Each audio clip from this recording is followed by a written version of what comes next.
Well, hello there. According to this little thing on my screen, it says that I am now live. So, hello, my friends. It's good to be here again on another Monday at 5 p.m. Pacific, 8 o'clock East Coast time. Thank you for joining Chuck's captivating chat. And, I learned a long time ago just to make these shows free form rather than obsessing about the show beforehand, getting nervous about it, pre planning. I learned early on I do my best work when I just act spontaneously and just remember that I'm with a lot of friends out there who support me, and it's good to have that exchange of energy with you. So let me turn on my chat button here. Let's see if anybody wants to join in. I don't know if anybody's watching at the moment, but I also know a lot of people join in later. Will watch the pre-recorded version, so that's the great thing. Another hot day here in Los Angeles. Oh yes, Diane. Hello from hot Texas. Well, it's hot Los Angeles here. They actually said on the weather forecast today that we are having a cool down and that the hot weather is going to return. And I almost wanted to yell at my television. I wasn't aware that it ever left in the first place. It's Hi, Kathy. It's muggy, it's humid, and it's that kind of weather, where you just stand and sweat rolls off of you. And I'm sure it's not as bad as it is in Texas. And I've been speaking with people on the phone. I talked to some people in Florida. I grew up on the East Coast, Virginia. Talk about a living sauna bath. Even I was talking with a friend in London, and she was complaining because she was going to the West End of London to see Imelda Stanton in Hello, Dolly, and her train got stuck. And so she missed her dinner, barely made it to the theater. And that reminded me of a story. Years ago, I was in London. People don't realize how hot and humid it gets there in the summertime. And I don't know if it's changed in recent years, but it used to be there wasn't a lot of air conditioning available there either. And there was this time I was going to go see a play in the West End. I was all dressed up, had a suit and tie on and all that, did it right. And I was riding on the subway, which they, of course, call the tube, and no air conditioning, hotter than hell.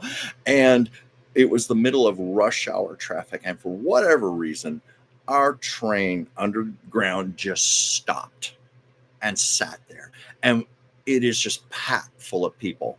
And I had sweat just rolling off of me like it was in a sauna. And by the time I made it to the theater, my suit, my tie, my everything is just soaked. It looked like I had thrown myself into a swimming pool. That's how wet I was and disgusting. So, yeah, we make the best of the situation. So I was trying to think of some things to talk about. Last week, I went to Griffith Park. I live here in Los Feliz, the Los Feliz part of Los Angeles. So Griffith Park is like a 10-minute walk away. And just up the hill from there is the famous Greek Theater, which is an outdoor amphitheater. Ward, don't melt. We're working on it. We're trying not to melt, trying not to be like the Wicked Witch of the West. I'm melting. But no, I went up the hill to the Greek Theater because I decided to treat myself to something. I figure I might as well date myself, go out and do some things. Ben Platt, who starred on Broadway in Dear Evan Hansen, is doing a concert on Saturday the 20th, and that's where I'm going to be. But I walked up the hill to get tickets, and I'm always thinking of my channel. And I hadn't recorded any pieces up there for a while. I did some pieces last year during the actors' strike, and I tied in the Greek Theater, how it had been around since the 1930s, as well as actors' unions. And anyway, this was a little different. I was reminded of a story of Judy Garland. I know it's often told, but that's where it happened, at the Greek Theater. She used to, Judy loved to embellish her stories, but apparently was true. She certainly had an audience of witnesses. They were having a big problem with an insects that night. So, according to Judy, she had a jeweled flit gun, spraying insecticide all around her. And she was in the middle of one of her big songs. I think it might have been Over the Rainbow. And she opens her mouth, a big moth flew in, and poor Judy was in the predicament where she had to hold her tongue and push the moth to the side of her mouth because she couldn't hawking it out during the middle of her song. So she had the moth in the corner of her mouth flapping away. And according to Judy, she had never had so much vibrato as she had in that moment. And then the lights came down as the audience applauded. And according to Judy, she was like spitting the moth out before the lights came up. So I always think of that at the Greek Theater. And another time I think of the Greek Theater involves me. I was on the Screen Actors Guild nominating committee back in 2019 for the SAG Awards, and I got all these great invitations to screenings. Well, that was the year of Rocket Man, the movie about Elton John. So they were going to do a special screening of the movie at the Greek Theater. They were going to have the cast come out on stage, and then Elton John himself was going to come out and do a mini concert for the audience. Well, this sounded great, 10 minutes, I've lived like a 10-15 minute walk from there, wouldn't even have to park my car. Only problem was I didn't get the email, or I didn't see the email until the next morning after the fact. That thing where you're like, no. So I can't help but think of that when I see the Greek Theater. And of course, it's beautiful up there. And nearby is the Griffith Park Observatory, which I love to go to. And that's also free to the public. You have to pay through the nose for the parking, but the observatory is free to the public. And I love to go there from time to time. They have a great little coffee shop outside. You can sit outside, look at a magnificent view of the city. And I always think of how, you can go there at night to see the literal stars in the sky, but down on the ground, because it's Los Angeles and Hollywood, we have the figurative stars here to see also, which is kind of a cool thing. And it's a great thing if you've got friends or family coming in to visit you in Los Angeles and you've got to play tour guide. It's always a great place to take people. Like I always managed to take my sister there. Let's see, I was looking at some notes here as Ward said, as Charlie Brown would put it. Yeah, that's how I felt. Yeah. Oh, yeah, as Ward said, yeah, why wait around for others to get interested to do something? That's the thing. I've extended invitations to so many people. Hey, you want to go see this with me? That, and people hem and haw. And I finally thought, I'm just going to take myself. I'm very good at doing things by myself. And, I'm one of these people, I don't have trouble going to a restaurant by myself, going to a show by myself. I always think of Julia Cameron and her book, The Artist's Way, where she suggests something called the artist's date, where you literally date yourself. You go out one night a week and you do something special, like go to a museum, go to the theater, a park, restaurant, whatever nourishes your soul. And I like the idea of that. And I need to do a lot more with that. How is the smog from the observatory? Well, it depends on what day it is. There's some days it's crystal clear. You can, like the movie, the Streisand movie, on a clear day, you can see forever. But there are other days where it is brown and disgusting and yucky. And, that's one of the things about those spectacular sunsets we have here in Los Angeles that we're famous for, those big, bright, orange, red sunsets. What that is the sun setting and reflecting off particles of air pollution. So it's deadly to breathe, but it sure is pretty to look at. I don't know if you remember, like, what was it, 4 years ago, Adele did a television special she gave a concert on the front steps of the observatory, and it was done as a CBS special. And it was really beautiful because that night it was clear and you could see the skyline behind her. But as she did the concert, the sun was setting, and sure enough, the bright oranges and reds and everything. And it, it was fun for me to watch it because I thought I lived just down the hill from there. I was looking at some comments here. Sounds what Barbara Feldon had in mind, living alone and loving it. Oh, wasn't that the movie? Wasn't that an ABC movie of the week? Barbara Feldon, and was it with Barbara Eden? I can't remember who her co-star was, but it was about two couples just getting away from it all and moving to the country or something. I forget. I'm showing my age here, and also showing my age that I don't remember more of the plot line than that. But Barbara Feldon, I think she just turned 91 or 92. And of course, so is Barbara Eden. Barbara Eden, I think, is going to be 93 this year.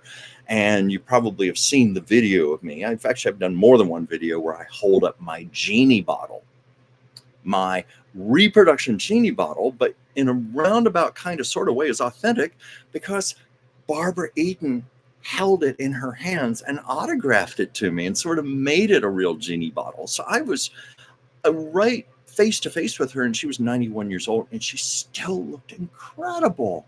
I guess it's true. Genies don't age. Let's see. Oh, no, she wrote a book about singlehood. Maybe I'm thinking of something else. And said she was born sometime in the last century. Well, I can make that claim too. A lot of us can. Born in the last century. That's kind of a polite way of putting it. I like that. But yeah, so I got to see Griffith Park. I say that like it's some big deal when I can walk there anytime I want, but the problem is I don't walk there. It's a reminder. A lot of us get jaded to where we live, and we forget all the great sites that are accessible to us. Let's see. Let's see. Words have Miss Feldon and Miss Eden have done jaunts to Australia together the last few years. I'm glad to hear that. I heard that they were good friends.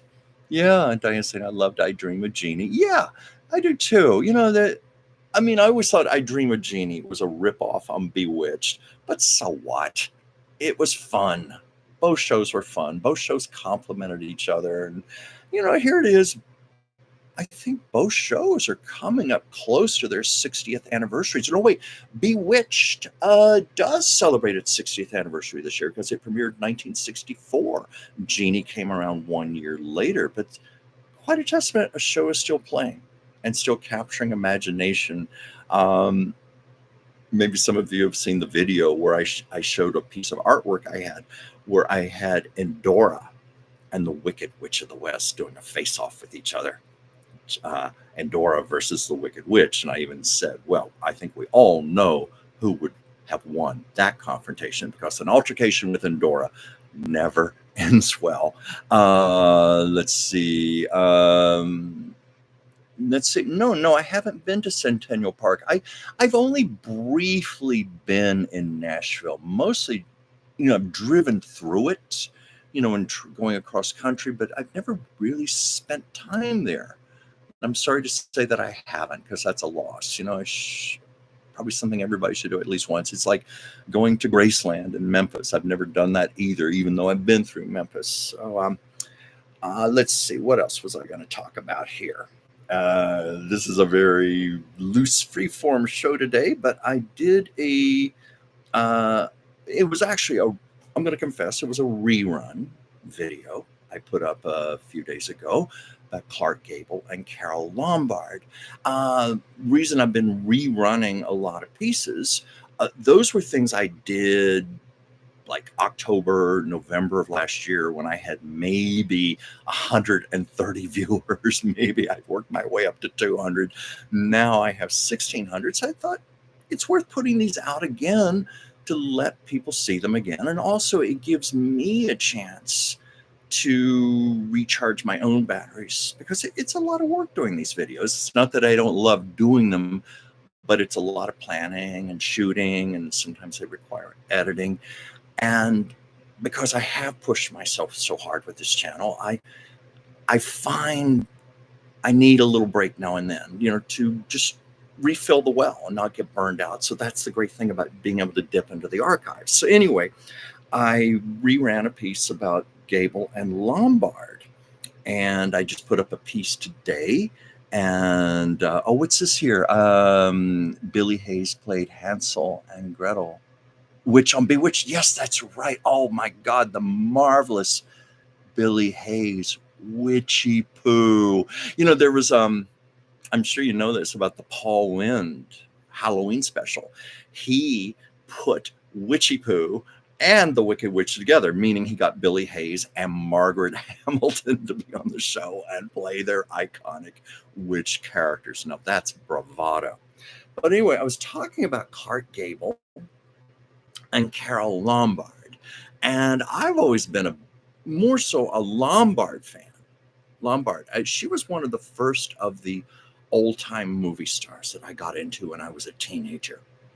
And I actually discovered Lombard before I ever saw any of her movies. It was, there were two biographies that came out in the 70s. One was called Gable, Lombard, Powell, and Harlow. Clark Gable, Carol Lombard, William Powell, and Jean Harlow. And then there was, of course, the book Gable and Lombard. And I just fell in love with Carol Lombard as a personality. She was somebody I thought I would love to have been her friend. That old theoretical question, if you could have dinner with somebody living or dead from the past. I thought, oh, it'd be Carol Lombard. That's who I'd like to have dinner with. So I just adored her. And it wasn't until like a year or two later, I finally found one of her movies on television. I was like, so that's what her voice sounds like. Wow, she really was beautiful. Wow, she was funny. She was talented on top of everything else. So I've always had that fascination. I've told the story before of the time I was in her home on Hollywood Boulevard. It was up for sale a number of years ago, and I pretended to be an interested buyer. Well, I was interested in buying it. I just couldn't afford to buy it. But anyway, I took a tour. No, the first movie was not My Man Godfrey. It was In Name Only. Cary Grant and Kay Francis, but I love My Man Godfrey very much. My Man Godfrey, I saw in college in a revival theater. So that was probably the first time I ever saw one of her movies on a big screen as opposed to a television. But yeah, I was in Lombard's Hollywood Boulevard home, which, aside from being stripped bare of no furniture, still looks pretty much the same on the inside and the outside. There were still even original fixtures in there, like the heating grates, the light switches, things like that, the fireplace. It matched the photographs I had seen. Of course, that's where Lombard threw her famous parties. She was a big practical joker, and she started out in her career being taken way too seriously. She was a splendid dramatic actress, but it was after her fiance Russ Columbo had been killed in a shooting tragedy. She knew she had to reinvent herself. She needed to get herself out of her rut, and she decided she wanted Hollywood to start taking her seriously as a comedian, more so than a dramatic actress, but because she didn't fit the mold. She was beautiful. She was glamorous. It wasn't the way female comics were expected to look in the days. Subsequently, Lucille Ball came along, Mary Tyler Moore, ladies like that. But Lombard was really the first of the really beautiful women who proved she could do comedy and do it well. So she started throwing these outrageous parties in her house, inviting the cream of Hollywood society. But there was one where she had the first one she did, she had Billy Haynes, the actor from MGM who was gay, and Louis B. Mayer basically said, either you play the game and you give up your boyfriend or you're out. And he said, I guess I'm out then, because I'm not giving up my boyfriend, my great love. And he reinvented himself as an interior decorator and became one of the best known in Hollywood. So Lombard had him do her home first. Some have said it was Joan Crawford's, the first house, but other accounts say it was Carole Lombard. He decorated the house, and he did the whole house up in a riot of colors. He wanted to play up her personality, play up her vibrance, play up her great humor. And so she sent out invitations to show off his work. Only practical joker Carol had the house stripped completely bare. And all these guests arrive in their evening gowns and tuxedos to a bare house. And of course, Carol had a big laugh about it. I don't know how Billy Haynes felt about that, but a week later, she had a real party with the house properly decorated to show it all off. Another time, she had a hillbilly themed party where she had her entire living room, the floor covered in hay, bales of hay. She had a donkey in there. She had chickens in the house, and she had a hillbilly jug band performing. And then, of course, there was the hospital themed party where people had to come, when they would come into the house, they had to trade their clothes for hospital gowns. I guess those kinds that opened up in the back. And they had some actor pretending to be a doctor giving some outrageous diagnosis. And then they were taken to tables, which were actually operating tables.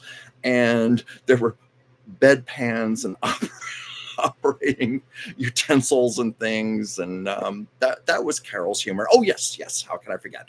Carol made her grand entrance. The guests heard an ambulance down the road. Woo, woo, woo. And the ambulance pulls up to the front of the house with the lights flashing and everything. Everybody goes outside concerned.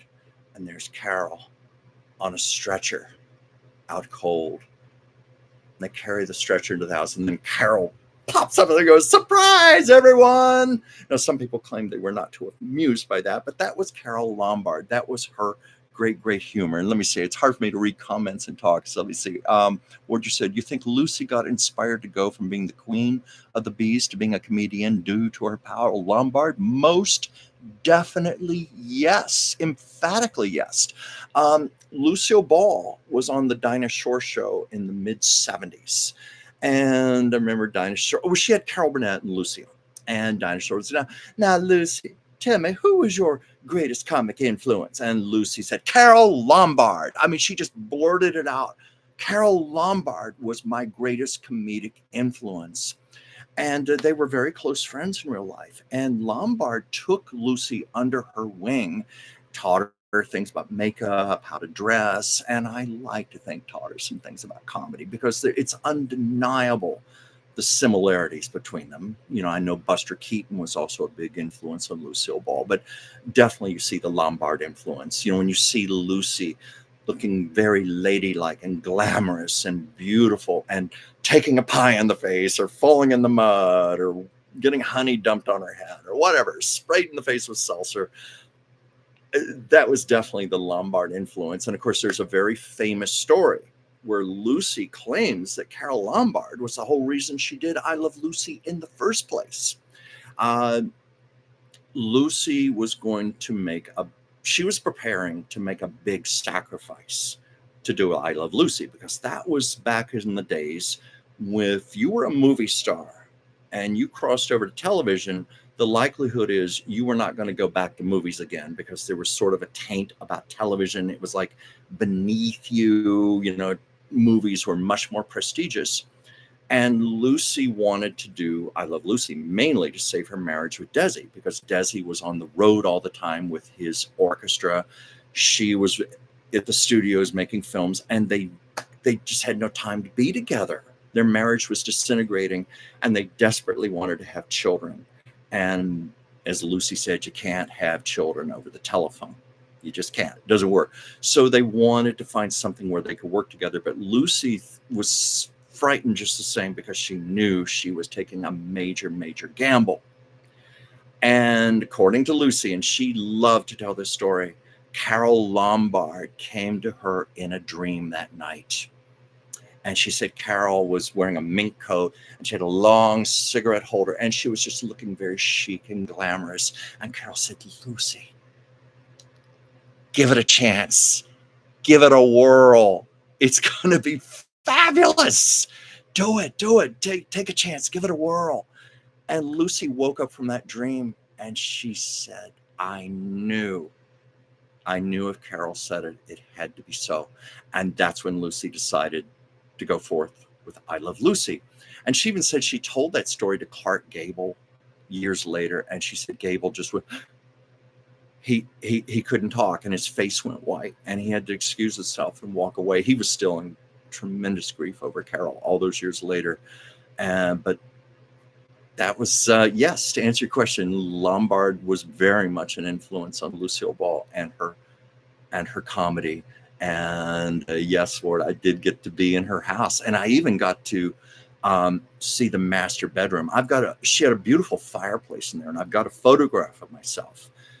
There's a picture of Carol with her arm on the mantle, and I took a picture of myself standing in the same place with my arm on the mantle also. But I have theories that may be where she and Clark Gable probably made love the first time, because at the start of their affair in 1936, they had to be extremely discreet because Gable was still married. He was separated, but nonetheless legally still married. And this was the era when Hollywood stars had extremely strict morals clauses in their contracts. They could not afford even a hint of a scandal. So Clark and Carol could not be seen together in public.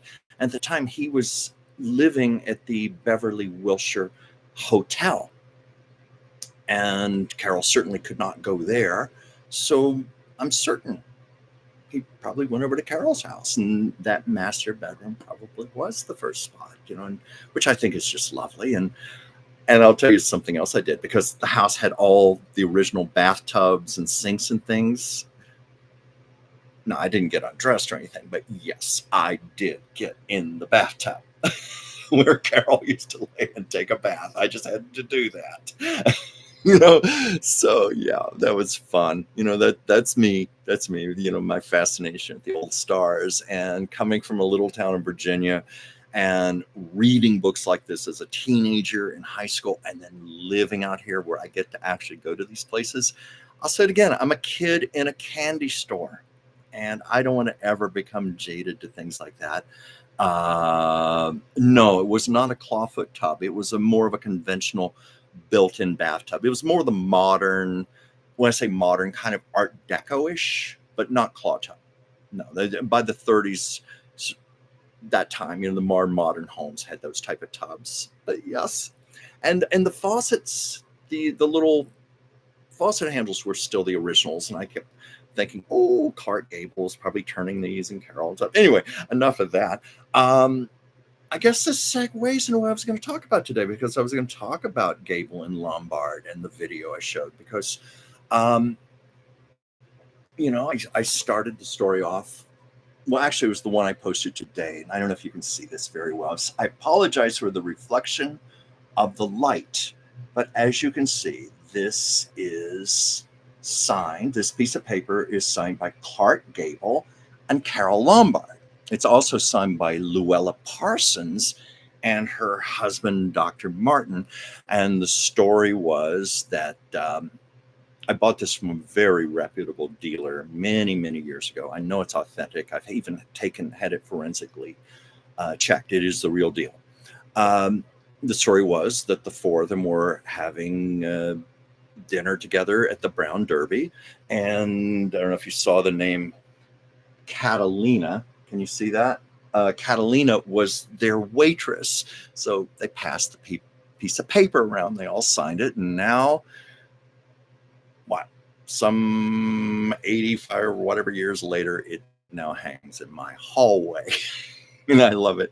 But I was telling the story of Oh, I just realized I got my Lucille Ball story out of the way today. Thank you, Ward. I was wondering what I was going to say about Lucy today. I tied it in with Carol Lombard. But anyway, I was going to tell what I told in the video about Gable and Lombard. You know, they had first worked together in 1932 in a film called No Man of Her Own. And according to Carol Lombard, there was no chemistry in real life between them whatsoever. No hanky panky, no on set affairs, anything like that. Purely professional. Though I must say, if you ever watch the movie, they are sensational together. And whether they were conscious of it or not, there were sparks. There was chemistry between them. You can watch it for yourself. But anyway, they worked together in 1932. Both married and separately. Carol was still married to William Powell. Gable was married to a much older woman named Rhea Langham, who was 17 years his senior. But he had married her years before when he was a struggling actor, and she was his wealthy benefactor. And I guess it spilled over into other things. Anyway, they were married. But anyway, flash forward to 1936, January of 1936, at Victor Hugo's restaurant in Beverly Hills, there was something being called the White Mayfair Ball. And this was a very pretentious thing. It was a chance for Hollywood stars to act like they were royalty. And the women were all requested to wear white. The men had to wear white tie and tails. Very, very, very formal. And Carol was awarded. You had a question. You think they dined with Miss Parsons to keep her from trash talking about them? Well, just to cut away from the story real quickly, basically everybody had to kiss her ass. Frankly, they had to play up to her. They had to pretend to be friends, whether they really were or not.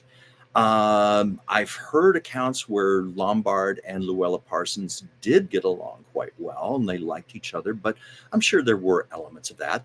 But, getting back to Lucy, she and Hedda Hopper, Hedda Hopper was just as feared as Luella Parsons, and people kissed up to her for similar reasons. But in Lucille Ball's case, the friendship was quite real. And the story was that Hedda Hopper was interviewing Lucille Ball and Hedda put her pen and paper down and said, "Lucy, why are you afraid of me?" "I know, you're afraid of me, aren't you?" "Lucy, we have so much in common. We're a couple of strong women when we don't take bullshit from people.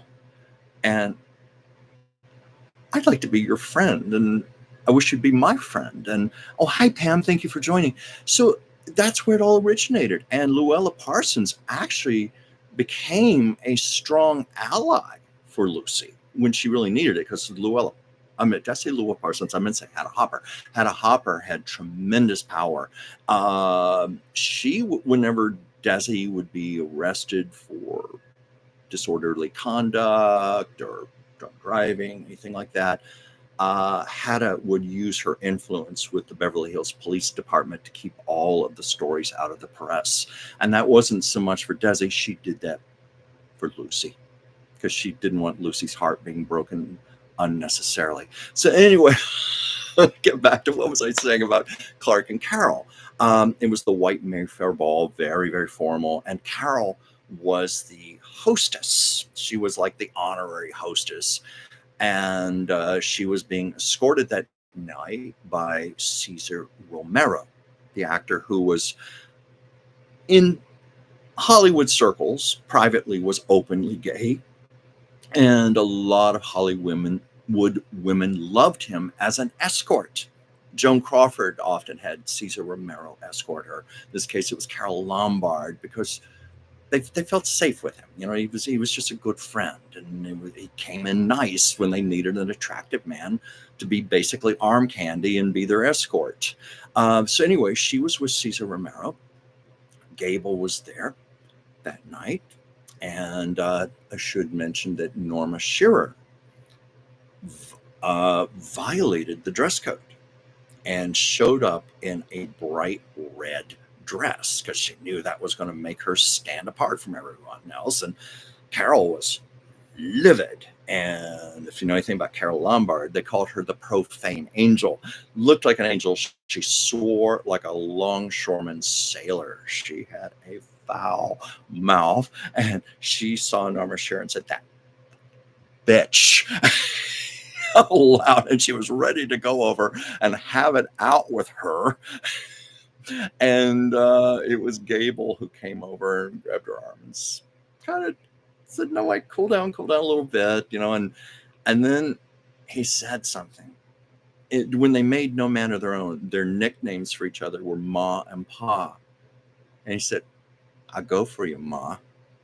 And I don't know, Carol, I guess, in her passionate rage at Norma Shearer, and here was Clark Gable and his white tie and tails looking very dashing. I guess she was taken with him, and they started talking. And then Gable asked her if he'd like to see his new Duesenberg car. It's my understanding there were only 2 of these cars made. Gary Cooper had one, Clark Gable had the other, and Clark Gable specifically requested that his Duesenberg be 1 foot longer than Gary Cooper's. Yes, make your jokes there. So he escorts Carol outside of the hotel, and they get in the Duesenberg and they drive around the block and they're talking. And then Carol noticed that Gable was circling around the block and around and around and around. And then he started to get a little fresh. And according to Carol, he put his hand on her knee. And there was a very big catchphrase in the 1930s. Ask your grandmothers, your great grandmothers, anybody who was around in the 30s, any woman will know this phrase. "Who do you think you are? Clark Gable."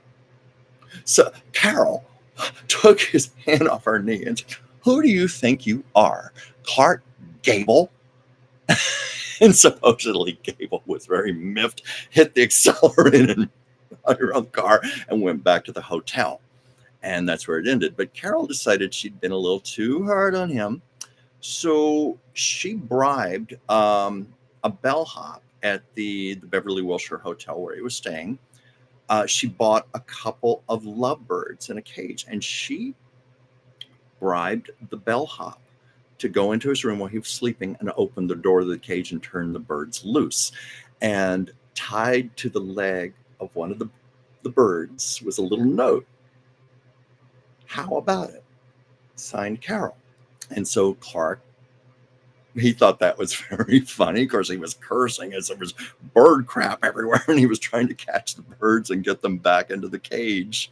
But he asked her out for a date. And here's the other thing. Carol, the practical joker, decided that he needed a car that was more unique than the Duesenberg. So she went to a junkyard, one of those scrap metal places where cars go to die. She found a horrible old jalopy, with like springs popping out of the seats and everything. And she, I don't know, probably at great expense, took it to an auto repair shop, had the engine replaced, everything, had it put into working order. And she had little hearts painted all over it. And she sent it to Gable. And Gable asked her out on a date. And Carol was all dressed up and glamorous, and she thought she was going to be picked up in his Duesenberg. No. Gable comes and picks her up in the old jalopy with the springs coming out of the seat and everything. And the car was like, making noises and backfiring. And according to Carol, they just had a great, great laugh the whole way to wherever they were going. And so that's how the surprised she didn't get the car from the Hillbilly Band. No, that came a little later. I don't know. Maybe she did. I don't know. She said it was from a junkyard. But anyway, that's the story of where it all started with Clark Gable and Carol Lombard. I wish the reflection wasn't on this, but those are their signatures on there. So I managed to fill up another 40 minutes here. Let's see. Did I miss any comments here? Or does anybody want to ask me anything before we wrap up here? Uh, Another free-form show where I just talk about my love of old Hollywood, old stars, and managed to work some Lucy in there, which I did today. So anyway, I guess if nobody has any more comments or any questions, I'm going to wrap this up for now. And I just thank you all. Thank you all for your comments and questions. I thank you for your support. I thank you for being here because it means a lot to me. I love doing this show, and I probably should do it more than once a week because I really, really like connecting with all of you. So anyway, we'll see. But anyway, this is the show for now. Thank you very much. While you're at it, please like and subscribe to my channel, Chuck's Captivating Chronicles. And I will be back here next Monday, same time, same place. Thank you so much.